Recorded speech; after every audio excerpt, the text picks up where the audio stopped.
இந்த video click பண்ண அனைவருக்கும் வணக்கம். நம்ம சேனலை வந்து லைக் பண்ணுங்கள், ஷேர் பண்ணுங்கள், சப்ஸ்கிரைப் பண்ணுங்கள், என்னை மோட்டிவேஷன் பண்ணுங்கள். அப்போ தான் நான் வீடியோ போடும்போது எனக்கு ரொம்ப ரொம்ப ரொம்ப பூஸ்ட்டாக இருக்கும். நானும் நிறைய வீடியோ போடுறேன், நிறைய பேர் பார்க்குறீங்க. பாருங்கள், பார்த்து நம்ம சேனலை சப்போர்ட் பண்ணுங்கள். இப்போ நம்ம என்ன பார்க்க போகிறோம்னு பார்த்தீங்கன்னா, நெக்ஸ்ட் வீக்ஸில் படம் தாங்க. என்ன படம்னு பார்த்தீங்கன்னா, நம்ம துல்கர் சல்மான் அவனுடைய மூவி லக்கி பாஸ்கர்.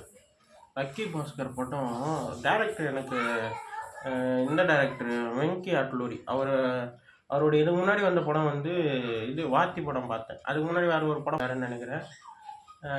அப்புறம் வந்து இது வாத்தி படம் பார்த்தேன். வாத்தி படமே எனக்கு ரொம்ப பிடிச்சிருந்தது. இப்போ வந்து லக்கி பாஸ்கர் துல்கர் சல்மான் ஆக்டிங் வந்து எனக்கு ரொம்ப பிடிக்கும்.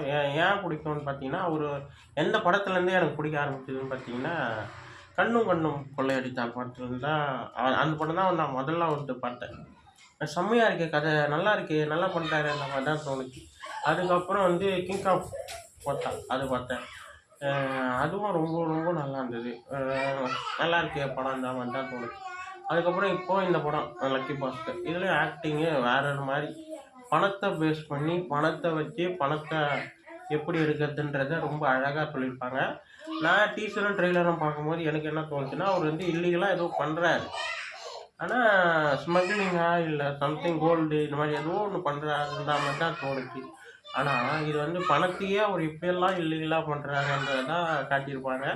அவர் ஒரு பேங்க் எம்ப்ளாயி, கதை எல்லாருக்குமே தெரிஞ்சிருக்கும். பேங்க் எம்ப்ளாயி, அதுலேருந்து அவருடைய பணம் எப்படி எடுக்கிறாரு, அது எப்படி அவர் போடுறாரு, எப்படி சம்பாதிக்கிறாரு. ராம்கி சார் உள்ளே வருவார். ரொம்ப அழகாக கட்டியிருந்தாங்க படத்தை, ரொம்ப ரொம்ப அழகாக கட்டியிருந்தாங்க.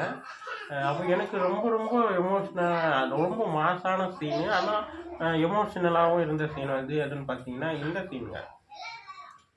நகை எடுக்க போவாங்க. எல்லாருக்குமே அந்த சீன் பிடிச்சிருக்கலாம். நகை எடுக்க போவாங்க. அப்போ வந்து அவங்க வந்து அந்த ட்ரெஸ்ஸும் அவங்க போட்டிருக்க நகையும் வச்சு அந்த ஓனர் வந்து ஒரு மாதிரி பேசுவார். அங்கேருந்து அவர் அப்படியே வருவார் பாருங்க, மாசுங்க, அது செம்மையாக இருந்தது அந்த சீன். அதுக்கப்புறம் வந்து ஃபேமிலி கிட்ட வந்து என்னது அவங்க அம்மா வந்து சொல்லுவாங்க இல்லையா, அந்த பர்த்டே பார்ட்டியில் நடக்கக்கூடியது, அது எல்லாமே ரொம்ப எமோஷ்னலாக இருந்தது. அது எல்லாருக்குமே நடந்திருக்கும் லைஃப்பில், எல்லாருக்குமே நடந்திருக்கும் அந்த விஷயம். இன்சல்ட் படுத்துறது அதே போல் தான் இந்த படத்தை கட்டியிருப்பாங்க. ஆனால் அதுக்கப்புறம் பணம் வந்தப்புறம் ஒரு இன்சல்ட் போட்டுருவாங்க பார்த்தீங்களா, அதுவும் ரொம்ப அழகாக சொல்லியிருந்தாங்க. அதே அவங்க அம்மா, ஹீரோயின் அம்மா கேரக்டர் வந்து என்னது நான் போட்ட பிச்சையில் தான் ஏதோ சம்திங் ஏதோ சொல்லுவாங்களா, அதுவும் ரொம்ப இருந்தாலும் தப்பு, பணம் இருந்தாலும் தப்பு, பணம் இல்லைனாலும் தப்புன்ற மாதிரியே காட்டியிருப்பார். அது ரொம்ப ரொம்ப எல்லாருக்குமே பொருந்தும் அந்த படம். படத்துலன்னு இல்லை, நிஜத்துலையுமே அது பொருந்தும். எனக்கு இந்த படம் ரொம்ப ரொம்ப பிடிச்சிருந்ததுங்க. செம்ம அழகாக காட்டியிருந்தாங்க. அது அவர் கிளைமேக்ஸு செம்மையாக இருந்தது. கிளைமேக்ஸ் எனக்கு ரொம்ப பிடிச்சிருந்தது.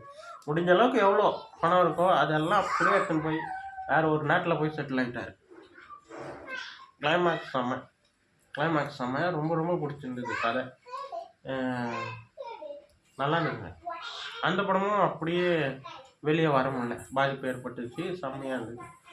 இந்த வீடியோ உங்களுக்கு பிடிச்சி அபிஷேக் பச்சன், அதாவது எனக்கு இந்த படம் பார்க்கும்போது திடீர்னு என்ன படம் ஞாபகம் வந்ததுன்னா, மணிரத்னம் சார் டைரக்ட் பண்ண குரு படம் தான் எனக்கு ஞாபகம் வந்தது.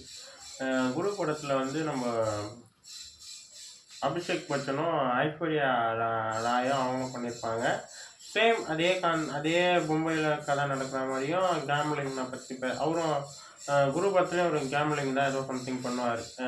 கதை வந்து பார்த்துட்டு ரொம்ப நாளைக்கு பார்த்து எனக்கு டக்குன்னு அதான் வந்தது.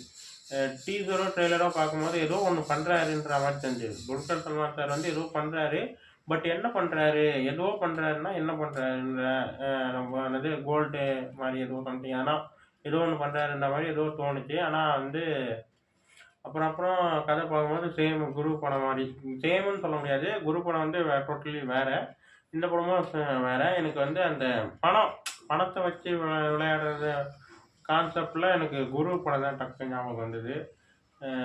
அது இந்த லைக் பண்ணுங்கள், ஷேர் பண்ணுங்கள், மறக்காமல் சேனலை சப்ஸ்கிரைப் பண்ணுங்கள், என்னை மோட்டிவேஷன் பண்ணுங்கள். அடுத்த வீடியோவில் நம்ம சந்திப்போம். பாய்.